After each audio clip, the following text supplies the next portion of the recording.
Hello student, स्वागत है आपके अपने यूट्यूब चैनल रस्तोगी कोचिंग में। तो आज के इस वीडियो में क्लास 12 के रसायन विज्ञान अभ्यास 10 में आज हम लोग पढ़ेंगे क्लोरोफार्म के भौतिक गुण क्या होता है, रासायनिक गुण और इसका उपयोग कहाँ कहाँ किया जाता है, आज इस वीडियो में बताया जाएगा। पिछले वीडियो में जो है क्लोरोफार्म के जो है बनाने की विधि बताया गया था कि क्लोरोफार्म जो बनाने की कितनी विधियां थी। तो कल के वीडियो में जो है बताया गया कि क्लोरोफार्म बनाने की दो विधियां हैं। पहला जो है एथिल एल्कोहल से और दूसरा जो है एसीटोन से। यदि उस भाग का वीडियो आप नहीं देखे होंगे तो प्लेलिस्ट में वीडियो है, वहां से जाकर के उस भाग का वीडियो आप देख सकते हैं।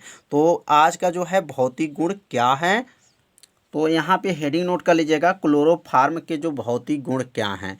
तो यह लिखेंगे, यह एक रंगहीन मीठी गंध वाला ज्वलनशील द्रव है। मतलब क्लोरोफार्म जो है वह रंगहीन मीठी गंध, मतलब उसका जो गंध आएगा वो मीठा मीठा जो है गंध, और ज्वलनशील मतलब जलने वाला जो है वह द्रव है। इसका क्वथनांक कितना होता है, 61 डिग्री सेल्सियस होता है। याद रखिएगा, क्लोरोफार्म का जो है जो क्वथनांक होता है वह 61 डिग्री सेल्सियस पे वाष्प बन करके उड़ने लगता है। तीसरा जो है, यह जल में अविलय होता है। ध्यान दीजिए, जल में अगर क्लोरोफार्म को डाल दिया जाता है तो वह जल के अंदर घुलता नहीं है, किंतु एल्कोहल मतलब शराब, एल्कोहल एवं ईथर में क्या होता है, विलय होता है। मतलब जो क्लोरोफार्म को जो है एल्कोहल में डाला जाता है और ईथर में जब डाला जाता है तो उसके अंदर क्या होता है, क्लोरोफार्म घुल जाता है। तो समझ में आ रहा होगा। तो इसे अपने कॉपी में क्या कीजिए, इसे नोट करते चलिए, जिससे आपका एक नोट्स भी बनता रहेगा। अगला है, यह जल से भारी होता है। अगर जल से इसको तुलना किया जाएगा तो इसका वजन जो है क्या है, कुछ भारी है। तो लिखेंगे ये जल से क्या होता है, भारी होता है। अगला है, इसकी वाष्प को सूंघने से कुछ समय के लिए बेहोशी आ जाती है। मतलब जब इसको वाष्प जो निकलते हैं अगर उसको सूंघा जाता है तो कुछ समय के लिए क्या हो जाता है, बेहोशी हो जाती है। इसी गुण के कारण इसका उपयोग जो होता है निश्चेतक के रूप में किया जाता है। निश्चेतक का मतलब होता है बेहोशी करने के लिए इसका प्रयोग किया जाता है। अगला है, इसकी गंध जो है ईथर जैसी मीठी होती है। मतलब इसका जो गंध होता है वह ईथर के समान जो है मीठी गंध होती हैं। तो यहाँ पर टोटल जो है 6 भौतिक गुण बताया गया। तो आप सभी विद्यार्थी ये 6 भौतिक गुण को अपने कॉपी में क्या कीजिए, जरूर नोट कर लीजिए। तो अब हम लोग पढ़ेंगे इसके रासायनिक गुण क्या हैं। तो रासायनिक गुण क्या है, तो यहाँ पहला जो हेडिंग रहेगा ऑक्सीकरण। क्या है, ऑक्सीकरण। तो अब यहाँ पे रासायनिक गुण का मतलब क्या है, तो अभी हम लोग क्या पढ़े थे, इसके पहले वाले वीडियो हम लोग क्या पढ़े थे, क्लोरोफार्म। तो क्लोरोफार्म जो है जब दूसरे से क्रिया करेगा वह किस में लिखा जाता है, रासायनिक गुण में लिखा जाता है। अब ये देखिए, क्लोरोफार्म का सूत्र क्या है, CHCl3 है, और यहाँ पे जो है इसका ऑक्सीकरण हो रहा है। किसके उपस्थित में है, तो सूर्य के प्रकाश के उपस्थित में जो है ऑक्सीकरण हो रहा है। तो क्या बनेगा, तो यहाँ लिखेंगे, जब क्लोरोफार्म का सूर्य के उपस्थित में ऑक्सीकरण कराया जाता है। मतलब जब क्लोरोफार्म के जब सूर्य के उपस्थित में जब ऑक्सीकरण कराया जाता है तो क्या बनता है, कार्बोनिल क्लोराइड, इसको फास्जीन का निर्माण होता है। याद रखिए क्या बनेगा, कार्बोनिल क्लोराइड भी कहा जाता है और इसको जो है फास्जीन भी कहा जाता है। तो यहाँ पर CHCl3 जो है ये क्या है, तो यह जो है क्लोरोफार्म है, और यहाँ 2O2 का मतलब ऑक्सीकरण हो रहा है किसके उपस्थित में, तो सूर्य के प्रकाश के उपस्थित में जो है ऑक्सीकरण की क्रिया हो रहा है। तो यह COCl2 क्या है, कार्बोनिल क्लोराइड भी कहा जाता है। इसको फास्जीन गैस भी कहा जाता है, फास्जीन। याद रखिए, फास्जीन COCl2 इसको बोलेंगे, और इसको हाइड्रोक्लोरिक अम्ल जो है यहाँ पे बनता है। तो COCl2 जो है इसको आपको नाम याद रखिएगा। तो इस रिएक्शन को जो है आप सभी विद्यार्थी अपने कॉपी में क्या कीजिए, नोट जरूर कर लीजिए। तो अब इसका दूसरा जो है रासायनिक गुण पढ़ेंगे। इसका दूसरा रासायनिक गुण क्या है, तो अब यहाँ दूसरा हेडिंग है अपचयन। अब इसके पहले हम लोग ऑक्सीकरण पढ़े थे, तो अब क्या आ गया, अपचयन।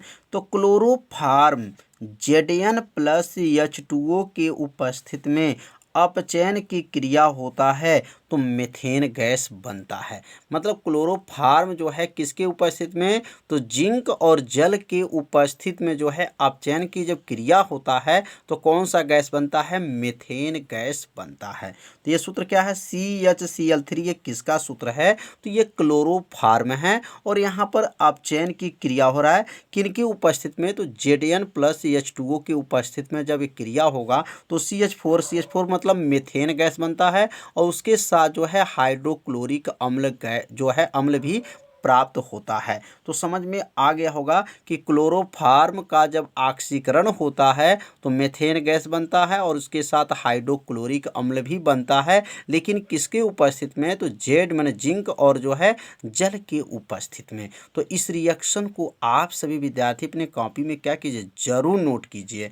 अब यहाँ तीसरा लिखेंगे क्लोरोफार्म के Zn प्लस Cl। अब इसके पहले देखिए यहाँ Zn जो है जल के साथ क्रिया किया है माने उपस्थित में। अब यहाँ क्या है, Zn जो है हाइड्रोक्लोरिक अम्ल के उपस्थित में जब है अपचयन की क्रिया होती है तो क्या बनता है, मेथिलीन डाइक्लोराइड बनता है। तो यह CHCl3 ये क्या है, क्लोरोफार्म है। क्या है, क्लोरोफार्म है। और यह Zn प्लस Cl के उपस्थित में जो है इसका ऑक्सीकरण की क्रिया होगा तो क्या बनेगा, तो एथिलीन डाइक्लोराइड CH2Cl2, ये किसका सूत्र है, एथिलीन डाइक्लोराइड बना और उसके साथ जो है हाइड्रोक्लोरिक अम्ल भी बना। यहाँ पर भी देखिए हाइड्रोक्लोरिक अम्ल बना और यहाँ पर भी देखिए हाइड्रोक्लोरिक अम्ल बना। तो इस रिएक्शन को ध्यान से देखिएगा। और यह किसके उपस्थित में है, तो Zn प्लस CH2O के उपस्थित में है और यह क्या है, Zn जो है यह Cl के उपस्थित में है। अब अगला जो है जल अपघटन। अब ये जल अपघटन क्या है, तो इसके बारे में समझेंगे। यह NaOH माने यह मतलब कौन, क्लोरोफार्म। याद रखिएगा यह जब लिखा गया है तो क्लोरोफार्म, क्योंकि अभी क्लोरोफार्म की बात कहा जा रहा है तो इसलिए यह के मतलब क्या समझेंगे, क्लोरोफार्म NaOH विलयन के साथ गर्म करने पर यह जल में अपघटित होकर सोडियम फार्मेट देता है। क्या बनता है, सोडियम फार्मेट देता है।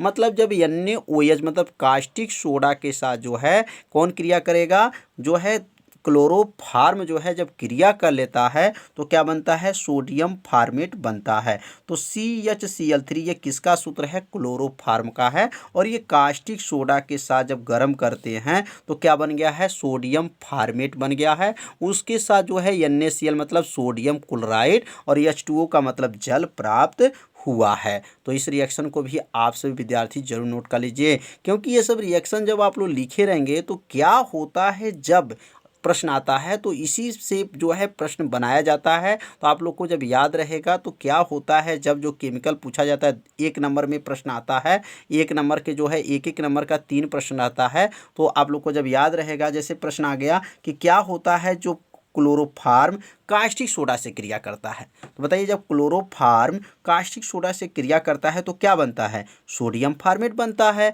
और क्या बनता है, NaCl मतलब सोडियम क्लोराइड बनता है और क्या बनता है, जल बनता है। तो इसलिए इस रिएक्शन को आप लोग लिखेंगे तो आपको क्या होगा, बहुत ही जो है यह IMP हो जाएगा। क्योंकि क्या होता है जब प्रश्न जो बनाया जाता है तो इसी में से प्रश्न आ जाते हैं। तो अब अगला लिखेंगे क्लोरीन से क्रिया। अब देखिए अब यहाँ से एक प्रश्न आ जाए कि क्लोरोफार्म क्लोरीन से क्रिया करेगा तो क्या बनेगा। तो क्लोरोफार्म जो है क्लोरीन से जब क्रिया करता है तो क्या बनता है, कार्बन टेट्राक्लोराइड बनता है और हाइड्रोक्लोरिक अम्ल बनता है। तो यहाँ लिखेंगे जल, मान लिखेंगे आपका जल जब, यहाँ रहेगा जल नहीं रहेगा जब, क्या रहेगा, जब क्लोरोफार्म सूर्य के उपस्थित में Cl2 से क्रिया करके क्या बनाता है, कार्बन टेट्राक्लोराइड बनाता है। तो यह CHCl3 ये किसका सूत्र है, ये क्लोरोफार्म है। और ये Cl2 जो है क्लोरीन के साथ जब क्रिया किया है तो क्या बना है, कार्बन टेट्रा, 4 को टेट्रा बोलते हैं, तो कार्बन टेट्राक्लोराइड और हाइड्रोक्लोरिक अम्ल बना है। तो समझ में आ गया होगा, 5 रिएक्शन को बताया गया। अब 6वां रिएक्शन क्या है, एसीटोन से क्रिया। यह तो बहुत ही IMP है। कई बार ये परीक्षा में आ गया है कि जब क्लोरोफॉर्म एसीटोन से क्रिया करता है तो क्या बनता है, या क्लोरोटोन कैसे बनता, ऐसे प्रश्न आता है क्लोरोटोन कैसे बनता है। तो याद रखिएगा, जब क्लोरोफॉर्म एसीटोन से क्रिया करता है तो क्लोरोटोन बनता है। क्या बनता है? क्लोरोटोन। तो ये देखिए, इस सूत्र किसका है? CHCl3। यह जो है क्लोरोफॉर्म है, CH3 और जो है सिंगल है, यहाँ सिंगल है, यहाँ डबल बॉन्ड O है, CH3 जो दिया है। ये टोटल किसका सूत्र है? तो एसीटोन का सूत्र है। किसका सूत्र है? एसीटोन का है। और जब इसको गर्म कर लेंगे तो यहाँ पे जो बनेगा वो क्या है?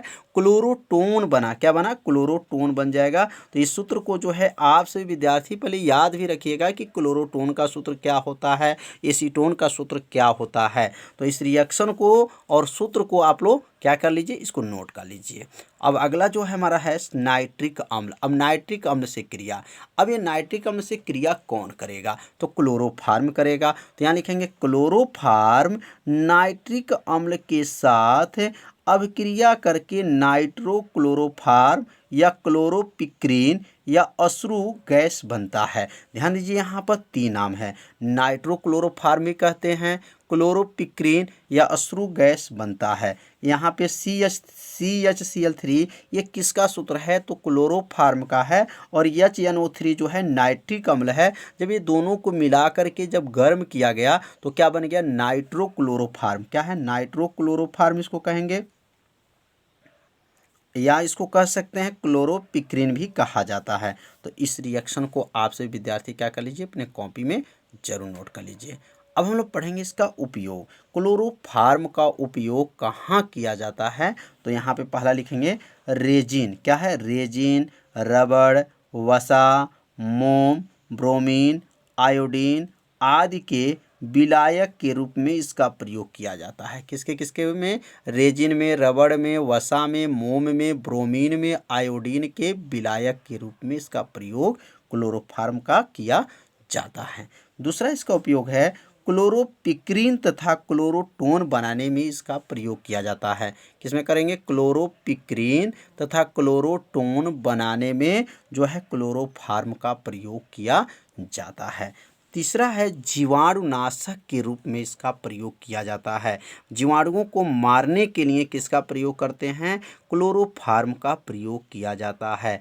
अगला जो है चौथा है निश्चेतक के रूप में इसका प्रयोग किया जाता है। निश्चेतक का मतलब होता है बेहोशी करने के लिए जो है क्लोरोफॉर्म का प्रयोग किया जाता है। अगला जो हम लोग लिख सकते हैं औषधि बनाने में, पांचवा क्या लिख सकते हैं? पांचवा जो है औषधि बनाने में इसका प्रयोग किया जाता है। औषध का मतलब होता है दवा। क्या लिखेंगे? औषधि बनाने में, औषधि बनाने में इसका प्रयोग किया जाता है। तो टोटल जो है यहाँ पर 5 इसका उपयोग बताया गया। तो आप सभी विद्यार्थी ये पांचों उपयोग को अपने कॉपी में क्या कर लीजिए, नोट जरूर कर लीजिए। तो आज का वीडियो कैसा था आप सभी विद्यार्थी जरूर कमेंट कीजिएगा, वीडियो को लाइक कर दीजिएगा और वीडियो को ज़्यादा से ज़्यादा अपने सभी दोस्तों के पास शेयर जरूर कर दीजिएगा। तो आज के जो वीडियो में क्लोरोफॉर्म का जो है भौतिक गुण, रासायनिक गुण और इसका उपयोग जो है बताया गया। कल के वीडियो में एथिल ब्रोमाइड कैसे बनता है कल के वीडियो में बताया जाएगा। तो आप सभी विद्यार्थी कल का वीडियो आप लोग देखना मत भूलिएगा, क्योंकि वह भी प्रश्न बहुत ही IMP है। तो आज का पढ़ाई इतना ही रहेगा। मिलते हैं अब अगले भाग में, तब तक के लिए सभी विद्यार्थियों को नमस्कार।